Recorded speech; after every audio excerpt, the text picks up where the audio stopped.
Welcome to the Department of Cultural Affairs webinar on the Art Activation Fund 2020 to 2021 Corona Memorials Grant Program.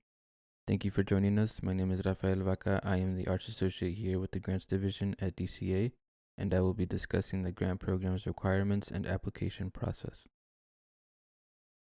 First, a quick review of the agenda for today. We'll begin with a general program overview as well as what an eligible project looks like. Then look at applicant eligibility requirements, following with a deeper look at the main sections of the application itself. A little bit of context for this new program. Last year, when the pandemic began, DCA pivoted its Street Arts Activation Fund program into an emergency COVID relief grant to help artists offset any lost income due to canceled concerts and shows and exhibitions. Through this next iteration of Arts Activation Fund, Corona Memorials is our next step in moving from relief to recovery. In these times of collective grief, DCA can offer artists an opportunity to honor their relatives and community members in moving and creative ways. With that said, Corona Memorials Grant Program seeks to commission creative tributes by lead artists who will receive seed funding of $600 each or $700 if collaborating with another artist to reflect on the lifetime of a person who has died from COVID-19 by engaging the family or dearest friends of the deceased. So what is a Corona Memorial? Corona Memorials may be songs, poems, paintings, photographic presentations, or any mix of these, as well as any other forms that can be shared online for the general public. Things like dance or cooking demonstrations of a loved one's favorite food or recipe can also be good examples of project ideas. Some examples of recent applicants involve projects in which the lead artist collaborates with a family of a community member to put together either a musical performance or a portrait to honor their loved one. Some examples of projects that would not be eligible, however, are projects that are aimed at memorializing public spaces or venues that have been closed due to COVID-19, or projects that are aimed to memorialize victims of COVID-19 at large are also not eligible. Projects must memorialize a specific individual.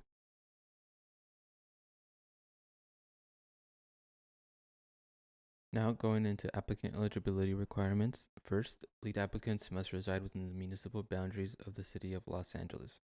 Since these are LA City tax dollars, we want to support artists who live in the city of Los Angeles. Unfortunately, if you reside in a separate municipality within LA County, such as the city of Long Beach or Santa Monica, Pasadena, then you would not be eligible for this program. However, if you reside outside of the city of Los Angeles but are thinking of a collaborative project, then perhaps think about partnering with somebody who does reside within the city of LA and they could be the lead applicant. Next requirement is to be an individual artist who has at least 3 years of experience presenting artworks in any type of public forum.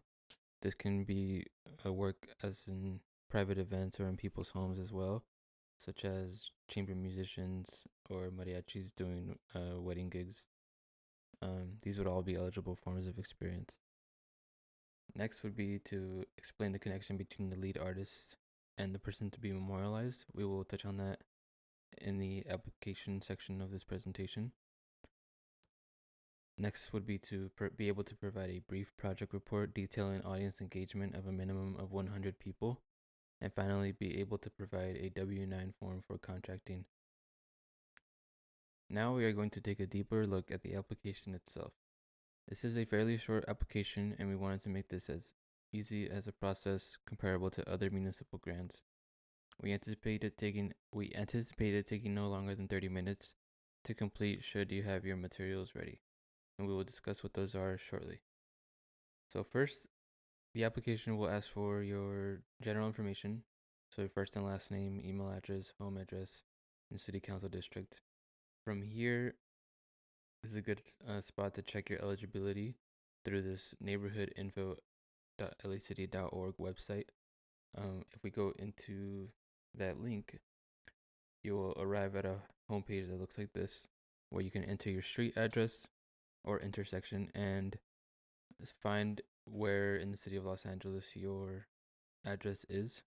So if I type in DCA's downtown offices, you will see that we are at City Council District 14. If you type in an address and you get a no results found, it is very likely that your address is outside of the city of Los Angeles. From here, we will go into the project narrative and proposal section of the application. So first, you'll be asked for the name of the person to be memorialized through your project, the age, city, and date of birth, and city and date of death, as well as your relationship to the person. Continue on in the project narrative. You will be asked to explain the geographic nexus, cultural connection, and or human bond between the lead artist and the person to be memorialized. This is where you can include how you know the person, or if you don't know the person, how you know of them. While you don't need to personally know who you are memorializing, please do keep in mind that you will need to gain permission from the family and or closest friends through a brief support letter.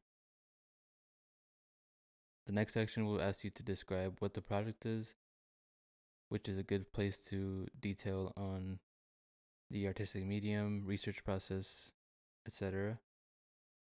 Next would be to include who is involved. This is a good place to mention the role of the family that they may have served in the development of this project and in supporting your research. Next would be to describe when, where, and how your Corona Memorial will be presented to the general public. This is a good area to describe which social media sites you will be using or how you will be sharing your final project online to the public. And lastly, for this section, you will be asked to estimate the minimum viewership of your project and describe how past metrics such as viewership size and demographics are generally known. And lastly, you will be required to include 3 attachments into your application.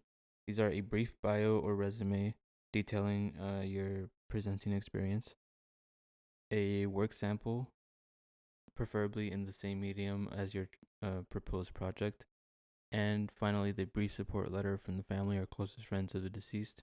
This could be either an email or a letter just indicating that you have permission to embark on this project. And at the end, you will be asked to check off on 3 major project assurances to ensure that the completion of this project.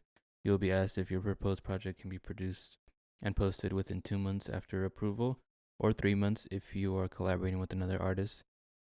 You'll be asked if you agree to receive 80% of your funds upon selection and submitting an IRS W-9 form and preferred payment details. And then you will be asked if you agree to promote your online project until more than 100 viewers have watched it, and thereafter submit an invoice for the remaining 20% of the funds.